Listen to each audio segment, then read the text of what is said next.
Hola chicos, en este video vamos a ver una prueba de hipótesis para la diferencia de dos muestras. Vamos a ver la interpretación y lo primero que debemos recordar es pues esa distribución normal o distribución t-student y vamos a suponer un valor crítico de z de 1.96, el cual corresponde a un área de 95% aquí adentro de nivel de confianza, que en la tabla, recordemos, solo obtenemos este valor que es de 0.4750. Entonces, en la tabla este valor nos arroja un valor crítico de 1.96, el cual está aquí, pero también está aquí, negativo y positivo, lo cual nos da un área de nivel de significancia alfa de este lado sumada con la de este lado, que en este caso pues es del 5%.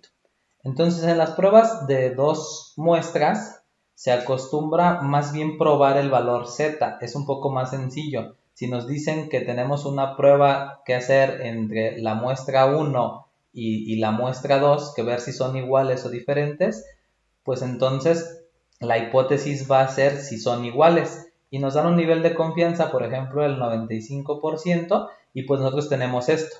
Sabemos que el estadístico de prueba que necesitamos, en este caso z, estará entre menos 1.96 y 1.96.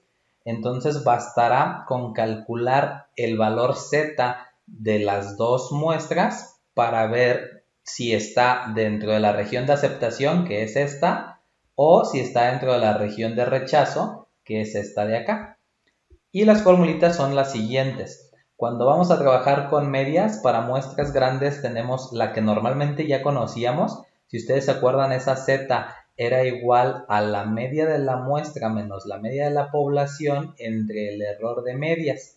Entonces esto es lo mismo, solo que como tenemos dos muestras, pues se restan la media de la muestra 1 menos la media de la muestra 2 menos la diferencia de las medias poblacionales divididos entre el error de las diferencias de las medias. Y este error de aquí se calcula con esta formulita para cuando tenemos que se conoce la varianza o la desviación estándar. Esta es conocida y bueno, pues la muestra es grande, ¿no? Entonces, si conocemos la varianza, y acá es cuando no la conocemos. Si nosotros no conocemos la varianza, usamos esta formulita. Conocemos entonces la S, que es la de la muestra. Y bueno, la fórmula, si ustedes se fijan, es igual. Esta formulita y esta formulita son iguales. La única diferencia es que aquí tenemos desviación estándar de población, aquí tenemos desviación estándar de muestra. Entonces, con esos valores que podemos calcularlos, pues una vez calculado lo ponemos acá abajo en la división, hacemos las restas correspondientes y obtenemos un valor z. Ese valor z lo probamos como vimos ahorita en la gráfica normal, y si el valor z, que en el ejemplo que les puse estaba un menos 1.96 y acá 1.96, fuera por ejemplo z igual a 1.2 positivo, eso quiere decir que estamos por aquí y entonces está en la región de aceptación. La H0 sería aceptada. Si estuviera ese valor z por acá, la H0 sería rechazada y la H1 sería la que sería aceptada. Normalmente esta resta es 0 porque pues se supone que la hipótesis nula va a ser que la media de la población de la 1 y la media de la población 2 sean iguales. Entonces, al ser iguales, pues al restarse se hacen 0. Sin embargo, existen otros casos que vamos a ver más adelantito. Por eso es que lo pongo aquí para que quede claro que siempre se tiene que utilizar. Cuando trabajamos con muestras pequeñas tenemos la distribución t y eso pues va a suceder cuando la n sea menor o igual a 30 y cuando no conozcamos la varianza poblacional o la desviación estándar. Entonces, cuando estas dos cosas se cumplen, las dos al mismo tiempo, entonces la formulita va a involucrar el estadístico t-student en lugar del estadístico de distribución normal z.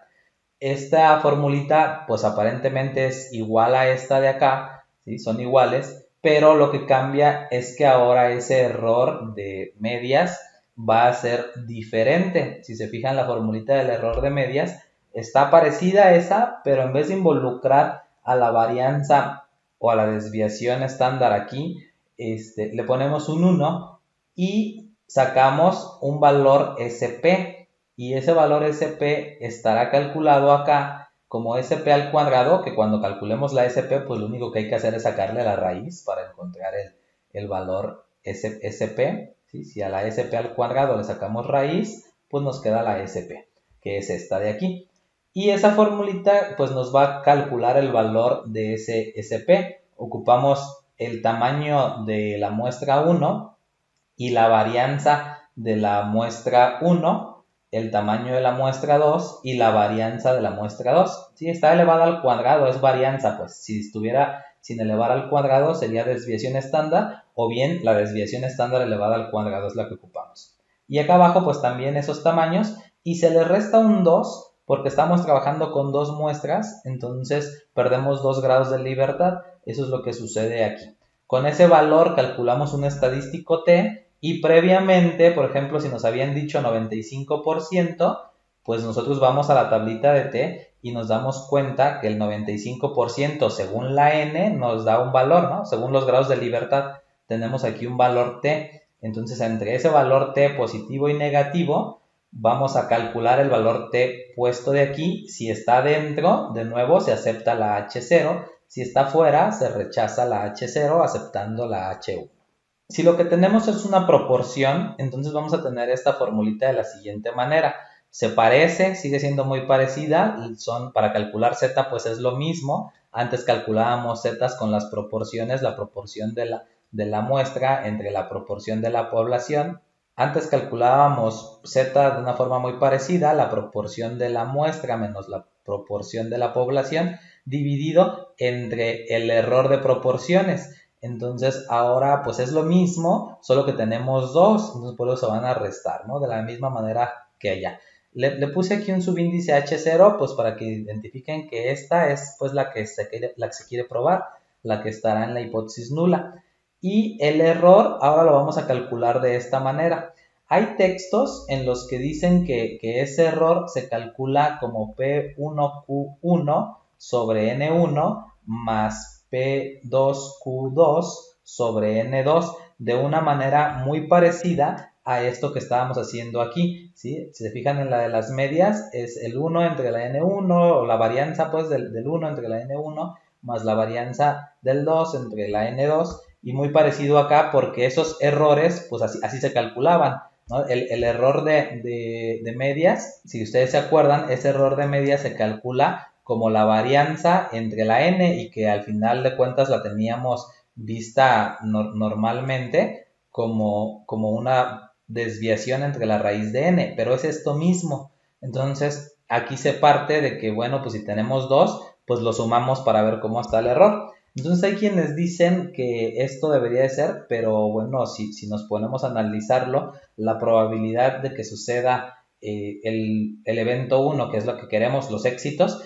y más la probabilidad de que suceda el 2, pues se traduce de una forma más aproximada de esta forma, sin involucrar a las Qs, porque a nosotros nos interesa la probabilidad de éxitos, no las probabilidades de fracaso. Entonces necesitamos calcular este error de estándar estimado de la diferencia entre dos proporciones utilizando una estimación combinada, es decir, de esta manera, haciendo de una forma combinada cómo sería la probabilidad de éxito. Y bueno, si tenemos las probabilidades de cada uno, lo multiplicamos por el total para saber cuántos dijeron que sí o que tuvieron éxito en la muestra 1, cuántos dijeron que sí en la muestra 2 y cuántos son en total, ¿sí? Lo que estamos haciendo es la probabilidad que ustedes ya conocen de los que dicen éxito entre el total. Nada más aquí, pues los que dicen éxito 1 más los que dicen éxito en la muestra 2, entre el total de ellos sumados. Entonces este valor que tenemos con un acento circunflejo en la P, pues lo que es la proporción global estimada, porque la estamos estimando, este símbolo significa estimar.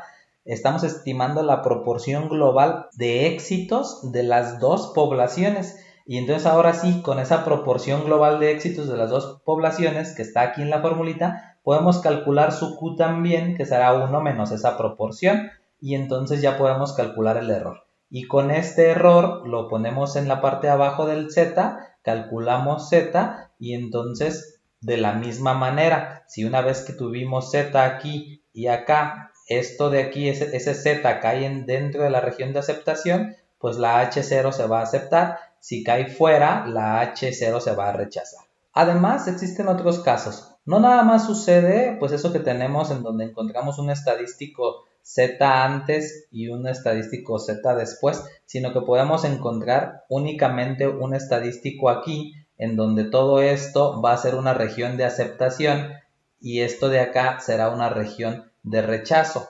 Entonces, podemos tener una hipótesis nula en la que se prueban las dos poblaciones y además podemos tener una hipótesis alternativa en donde se dice que las medias de esas poblaciones una es menor que la otra, ¿sí? O pudiéramos tener el caso de que sea mayor y podemos tener entonces que la hipótesis aquí alternativa, en vez de estar así, podemos tener otra hipótesis alternativa que pueda ser así y correspondería a su gráfico según el caso que ya hemos visto en pruebas de hipótesis para una muestra. Entonces, además de eso, también podemos tener otras condiciones. La H0 o la hipótesis nula, pues, puede ser la media de la población 1 es igual a la media de la población 2 menos algo, por ejemplo, menos 10 centavos, menos 5 pesos. Entonces, de esta manera, cuando nosotros vayamos a la formulita de Z, pues tenemos que sí vamos a poder restar esto, porque ahora lo que queremos es que estas sean menor o igual, ¿no? Si esto yo lo paso para acá, se van